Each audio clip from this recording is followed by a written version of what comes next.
him in a while.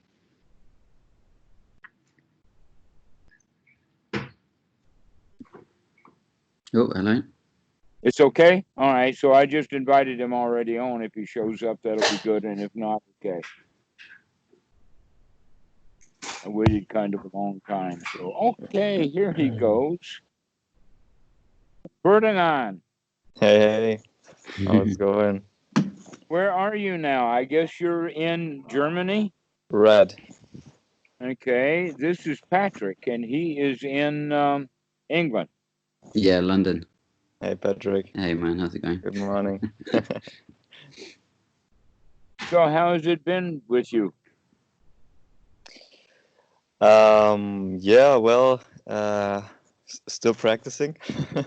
Good. Well, Yeah. if you don't mind, let's use this as a review then, and you can just kind of listen in on what we are doing with Patrick, if that's okay with you.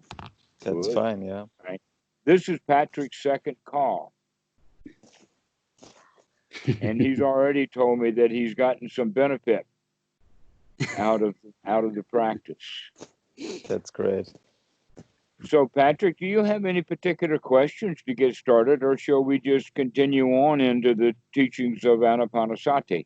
Yeah, that would be good, definitely. I think that still working with like the first tetrad and the progress through that.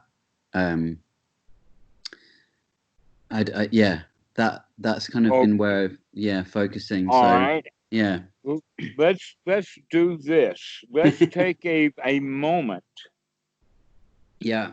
To talk about not just tetrads, because I was about to start talking about that anyway, but working on one or having a step that we're doing, or in many Western books now, you see the whole Western is in an organized mentality, and we get started with that in school. In the sense that the first graders of this particular age, they go to first grade, and after the end of it, they all go to second grade, and after that, they go to third grade. And by the time we can get all the kids in the third grade, two things happen. One is the kids think that they belong in third grade because they're in third grade and they were put in third grade. And number two, often those kids do not belong in third grade. Some of them belong on my porch here to learn the Dhamma instead. And part of them need to be in front of a keyboard. And some of them need to be with a violin in their hands, but they're not looking at that. You've got to do our program. This is our way of doing things. Let's go do it my way, see? And so we get involved in looking at that.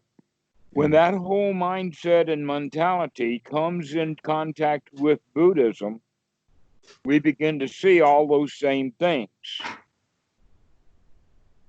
And in fact, in some cases, Buddhism has that, especially in the minds of the people who don't quite understand the teachings of the Buddha.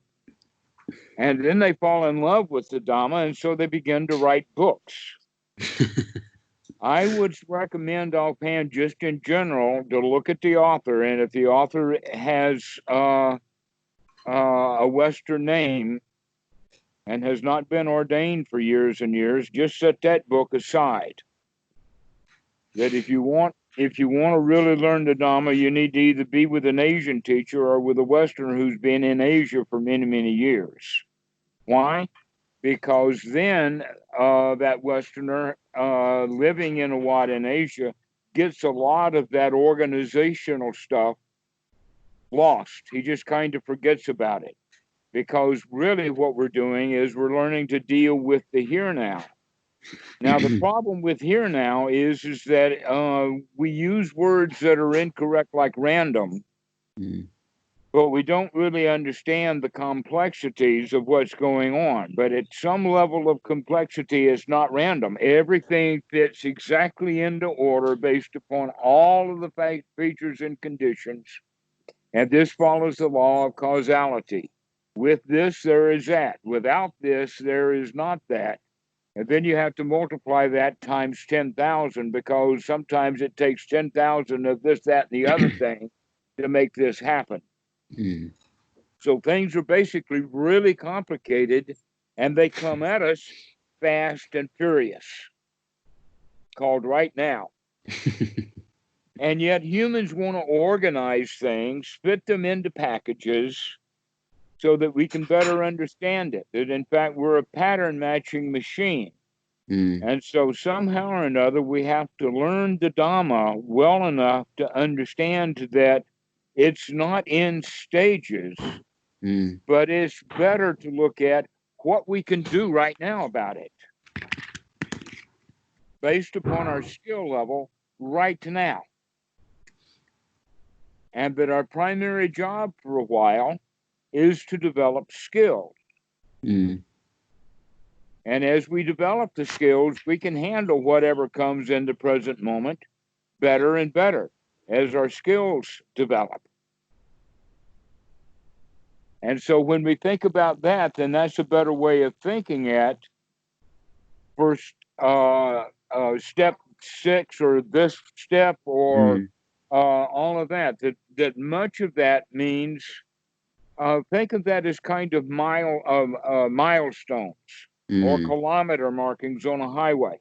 Mm. Those kilometer markings on the highway are points of interest, perhaps, as you pass by it. Mm. But it was the highway and where you were that decided where that milestone is going to be. And yet, if you read about these milestones in the book, Mm. then we actually read one after another without ever actually seeing or been past that milestone. Mm.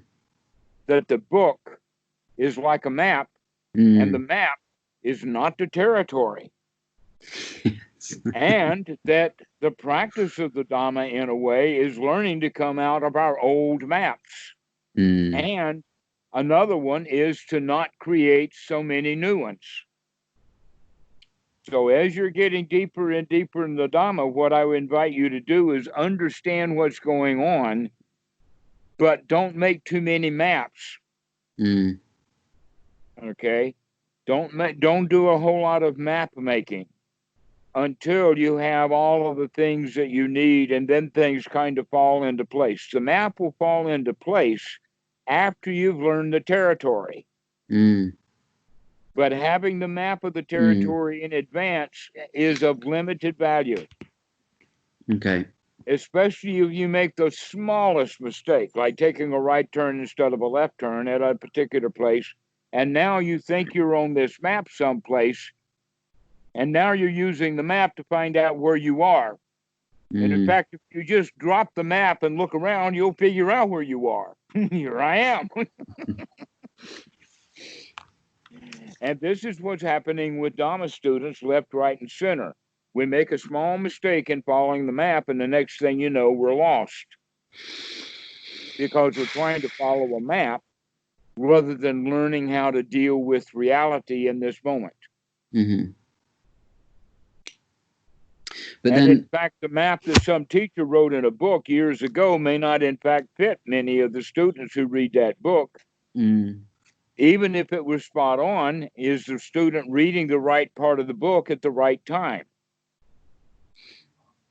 Because often we just read until something catches our eye. mm, But likely it's not going to say, hey, you're on the wrong page. Go back to page 3.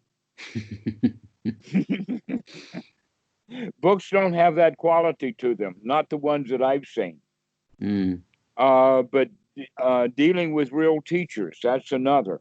mm, And so a further point on that is when we are in school in the United States, it's very much like having a whole lot of students sitting in rows with a teacher in front of the class. Okay? But there's a different way to learn. Imagine that any one of those little kids actually went off for the summer with their extended family, so that you've got aunts and uncles and elder brothers and sisters and maybe grandma and grandpa, and they go to the cabin and up into the woods or something, and they've got one kid. that kid is going to learn more from all of those adults in that short period of time than he's going to be learning from one teacher, because most of what he's going to learn in his life is from other kids making the same mistakes that he's making. Okay?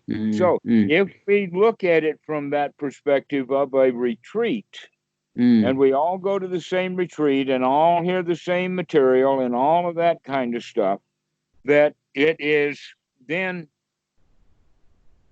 the retreat. So you want to go to another retreat, but when you go to the second retreat, it's actually generally just a repeat of the first retreat that you did, that they do the same retreat over and over and over again because they've always got new students. Now imagine, instead of going on a retreat, this is actually something that comes from a conversation with Robert earlier and this is his idea. Instead of going on a retreat, just wander into an Asian temple in Thailand. That's what he would do, because there's Watts here, and kind of move in. There you're going to be around a lot of monks, and you're going to learn a whole lot of stuff, but in not any particular order. But all of it has the quality of being heard from that monk right now. This is what this monk is thinking about right now, and that many times we get marvelous lessons simply by being around a lot of elders. And so being around people who really understand the Dhamma, who can answer questions and be involved and that kind of stuff, is very much like the way that it is in a Wat. So that every student gets time with the teacher, or a small group of students. And so when there's a small group there, then there can be sharing and camaraderie and Dhamma of the moment, as opposed to an organized system that gives us the idea then that my practice is organized in advance, that centuries ago they knew what that path was, and you've got to get on it and do just what they do at just the right time in order to make progress. Okay? To where that's not really the case, but there has been an awful lot of thought and wisdom put into all of that stuff. But some of that thought and wisdom is nothing but putting down milestones. And so when we go looking for milestones, what that means is that we're no longer paying much attention to the road or the path. We're watching for the miles.